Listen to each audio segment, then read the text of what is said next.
Assalamualaikum warahmatullahi wabarakatuh. Halo Sobat Datarsma, perkenalkan saya Niswa Rizky Azima yang akan menemani kalian pada podcast kali ini.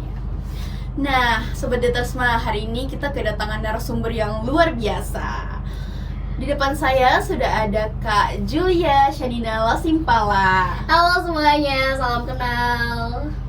Oke, Kak Julia ini adalah alumni dari MAN 1 Kota Makassar yang sekarang sedang menempuh pendidikan di Universitas Islam Negeri Alauddin Makassar, jurusan Hubungan Internasional. Tapi nggak cuma itu Sobat Datarsma, Kak Julia juga pernah loh menjadi Google Student Ambassador, bahkan terlibat dalam program eksklusif Google. Dan saat ini juga aktif di dunia profesional melalui program magang. Jadi pastinya kita bakal dapat banyak banget insight yang menarik dari Kak Julia hari ini, mulai dari dunia akademik, profesional, dan sampai ke pengalaman di level nasional. Oke, langsung aja nih kita sapa narasumber kita hari ini. Halo Kak Julia. Halo Nishwa, halo semuanya, halo Sobat MAN 1 Kota Makassar, dan halo Sobat Datarsma. Oke, sebelumnya terima kasih atas kesempatannya. Wah, rasanya senang sekali bisa hadir lagi ke rumah kedua aku di MAN 1 Kota Makassar. Nah, oke, ada pepatah yang mengatakan tak kenal maka tak sayang, maka salam kenal semuanya. Aku Julia Shanina Lasimpala. Teman-teman bisa panggil aku Julia.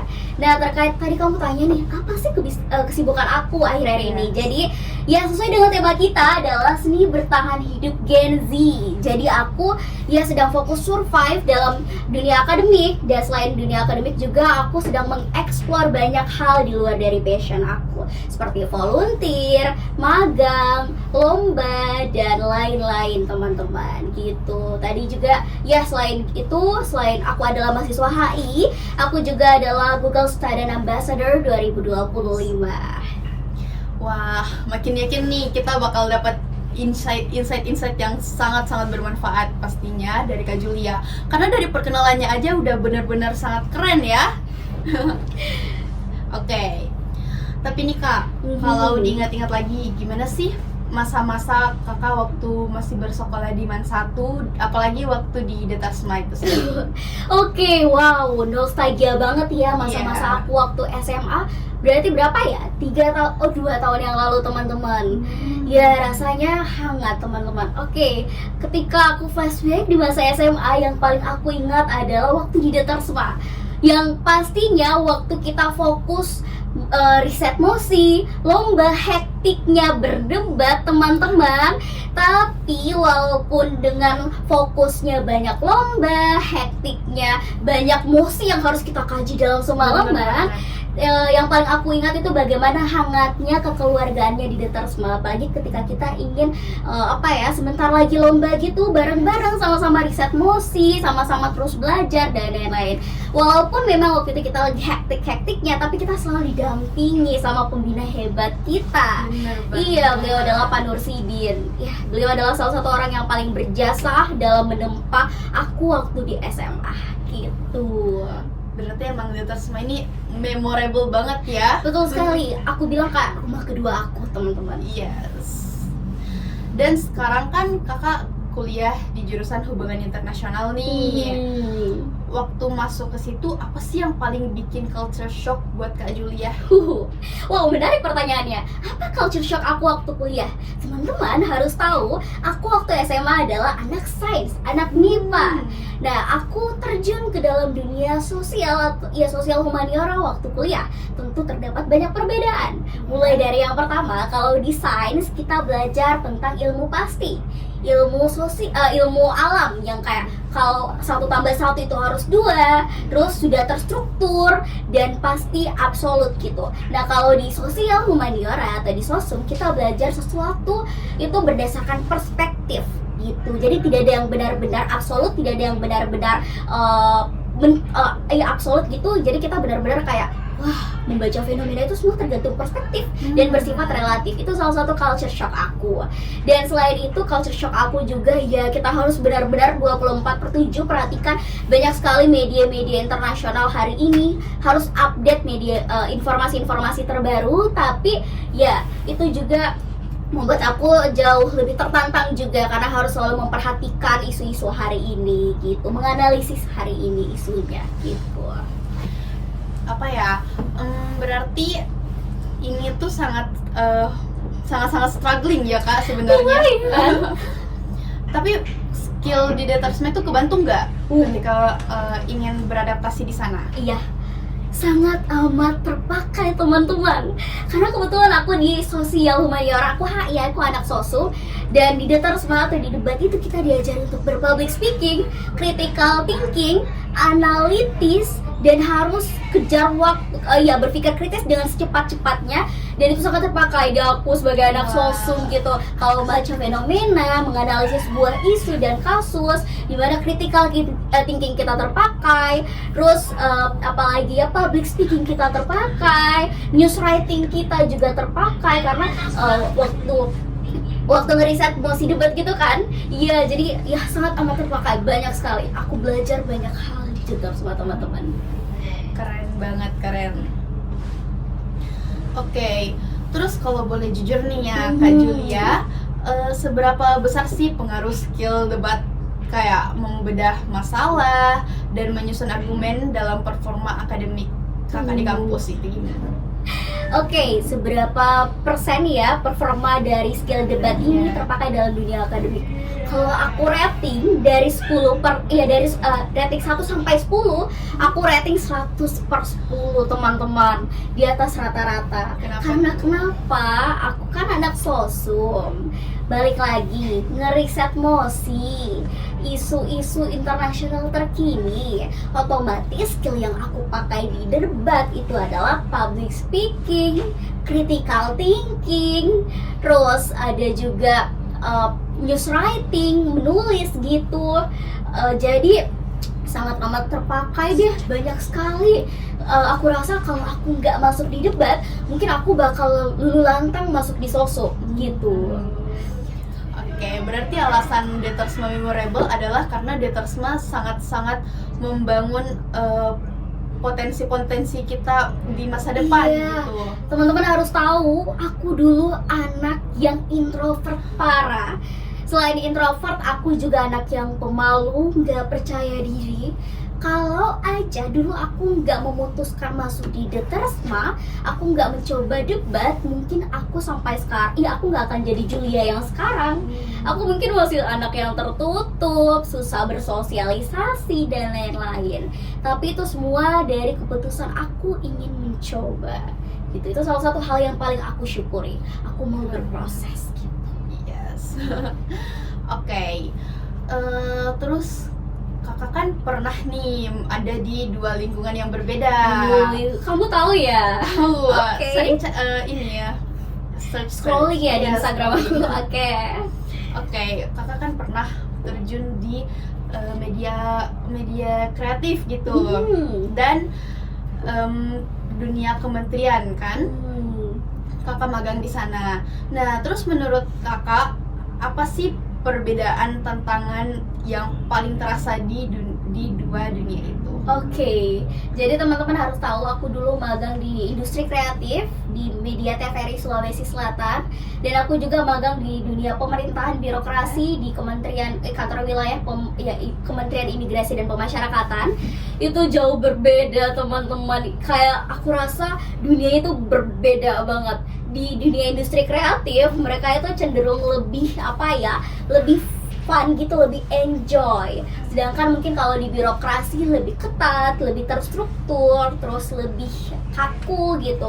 Tentunya challengingnya di bagian situ suasananya. Tapi sejauh ini aku magang di kedua tempat sangat amat enjoy, dan sangat amat aku merasa bersyukur karena banyak ilmu yang bisa aku dapat di sana, mulai dari relasi, terus ilmu tentang pemerintahan ataupun ilmu tentang dunia kreatif gitu. Tapi yang penting adalah sikap kamu mau beradaptasi di lingkungan teman-teman. Mau dimanapun kamu berada, kalau kamu nggak pintar-pintar beradaptasi ya akan susah gitu. Seru sih ya, coba 2 hal yang sangat berbeda gitu. Iya. Oke. Tapi kalau dilihat nih dari pengalaman kakak kan, menurut kakak skill apa sih yang paling membantu kakak untuk bisa beradaptasi dengan cepat di lingkungan itu? Oh, di lingkungan itu skill Iya. apa? Teman-teman, skill yang paling terpakai adalah komunikasi, public speaking. Bagaimana kamu bisa menjalin relasi atau bisa beradaptasi di situ adalah kamu harus bisa berpublic speaking, berkomunikasi gitu. Dan komunikasi itu aku dapatkan lagi dan lagi di The Tersma. Selain komunikasi juga adalah confident, kepercayaan diri kita, dan skill berbaur. Gitu aja. Itu 3 yang paling penting. Bener banget. Jadi balik lagi, The Tersma itu bener-bener membantu kita ya untuk bisa survive di dunia nyata gitu. Ini beneran Jenjang guys, selanjutnya. bukan berarti kita lebih-lebihkan ya. Bener-bener aku rasa bener-bener banyak banget ilmu yang aku dapat di Tersma. Dan buat kamu yang masih SMA, apalagi masih kelas 1 yang ada di MAN 1 Kota Makassar, silahkan join Tersma guys. Sia-sia hidup kalian di MAN 1 kalau nggak join itu, beneran deh. Dengar tuh guys. Oke. Sekarang kita masuk nih Kak ke bagian yang paling highlight banget mungkin ya. Apa tuh?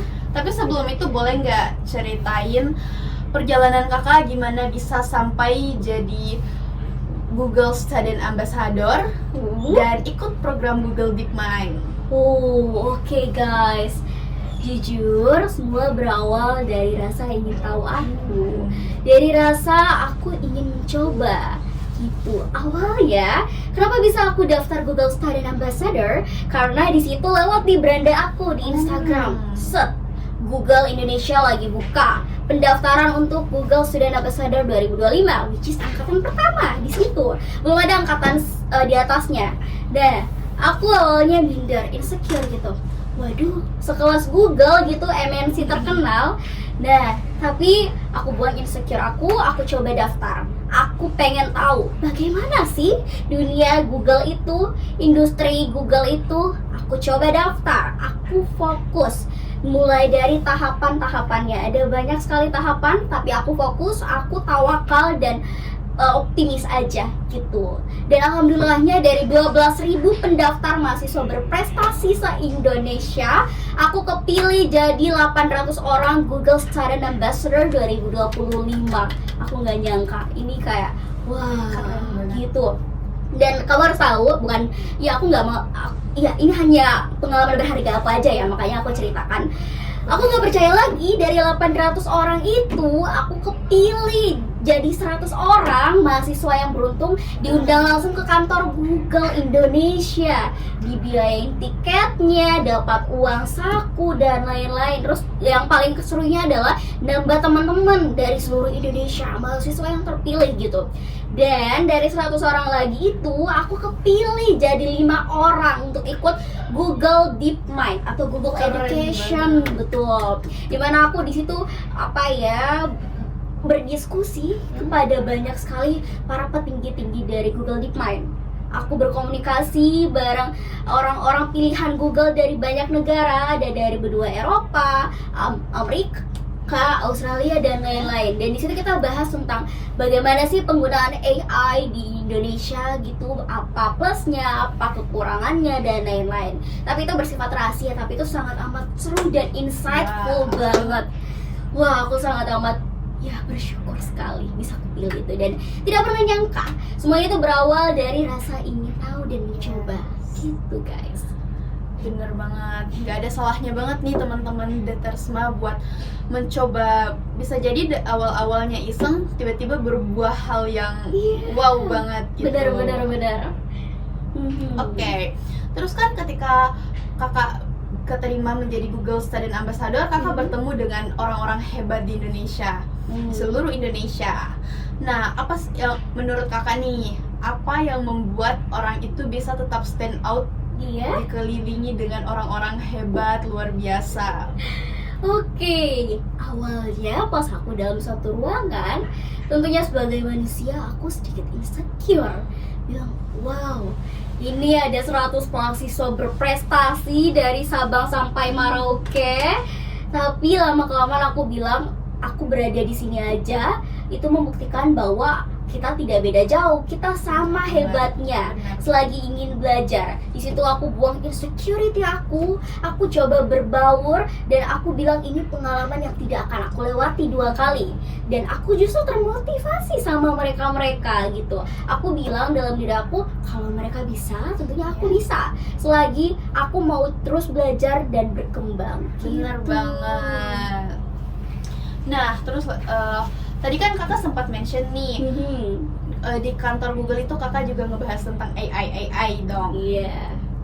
Nah, menurut kakak di era AI yang sekarang ada nggak skill seperti berpikir kritis dan debat itu tuh masih penting nggak sih di era sekarang? Teman-teman, skill berpikir kritis dan apapun skill yang kita dapat dari debat itu masih terpakai dan sangat relevan di era sekarang. Teman-teman harus tahu bahwa artificial intelligence itu hanya mempermudah manusia. Kalau kita tidak gunakan skill berpikir kritis kita dan lain-lain, kita yang akan dikontrol oleh AI gitu. Makanya walaupun memang AI bisa buat banyak sekali argumentasi, bisa buat banyak sekali analisis dalam hitungan 5 detik, 10 detik, bisa ngolah data ribuan, tapi kalau kita tidak gunakan skill berpikir kritis kita tidak akan tahu apakah ini datanya benar, apakah benar yang dihasilkan oleh AI ini gitu. Jadi manusia itu tetap akan bisa berpikir kritis itu akan sangat terpakai walaupun AI mungkin sudah banyak dan terus berkembang seiring perkembangan zaman yang begitu pesat, tapi itu sangat tetap terpakai karena kalau kamu tidak menggunakan otak kamu, tidak berpikir kritis, maka AI akan gantikan kamu baik dari segi profesi dan lain-lain. Tapi kalau kamu tetap marwahnya sebagai manusia, belajar, berpikir kritis, analitis, maka kamu yang akan memanfaatkan AI dengan sebaik-baiknya. Gitu teman-teman. Bener banget. Apalagi banyak banget orang-orang yang bilang kayak, udahlah nggak usah capek-capek mikir, ada AI, tinggal cari di AI semuanya udah muncul. Aduh, sayang sekali kalau ada yang berpikir seperti itu ya. Iya, bener. Oke, kita masuk nih. Dari semua perjalanan kakak nih, kalau ditarik satu benang merah, Oke. menurut kakak semua itu bermula dari apa? Oke, teman-teman, aku yang sekarang itu semua bermula dari rasa ingin tahu, dari rasa ingin mencoba. Sampai kapan kamu diam di tempat? Sampai kapan kamu hanya akan di dalam zona nyaman kamu? Kamu harus keluar dari zona nyaman kamu, karena kalau tidak, kamu tidak akan tahu sampai batas mana kapasitas dirimu bekerja. Kamu tidak akan tahu kalau kamu bisa loh ternyata sampai di titik ini. Jadi semua itu berawal dari rasa ingin tahu, rasa ingin terus mencoba, rasa penasaran. Tapi ya harus diimbangi dengan pikiran positif gitu. Jadi kamu coba habiskan jatah gagalmu selagi muda, karena kalau tidak kamu yang akan gagal semasa tua. Jadi gitu, mumpung kamu masih muda, habiskan sebanyak-banyaknya jatah gagal kamu. Kalau gagal, bangkit lagi, ulangi lagi, gagal, bangkit lagi. Dan aku walaupun sudah sekarang banyak pengalaman yang aku lalui, tapi aku tetap akan terus mencoba. Tidak dapat dipungkiri, beberapa kali aku ikut lomba mungkin belum berhasil, nggak apa-apa, itu berarti aku masih berproses gitu. Iya. Terus gagal juga sebenarnya nggak ada salahnya kan, ya orang belajar gitu kan. Terus nggak ada kata terlambat gitu untuk belajar. Iya, itu sepakat banget sih. Selagi kamu mau bertumbuh, berproses, jatuh bangun itu akan kamu anggap hal sepele gitu. Karena nanti buahnya, kamu akan memetik buah yang manis dari banyak perjuangan kamu itu gitu. Oke. Terakhir nih Kak. Oke. Apa pesan kakak untuk teman-teman dari Man 1 dan sobat-sobat Datarsma tentunya yang mungkin masih ragu nih buat mulai ikut debat? Oke.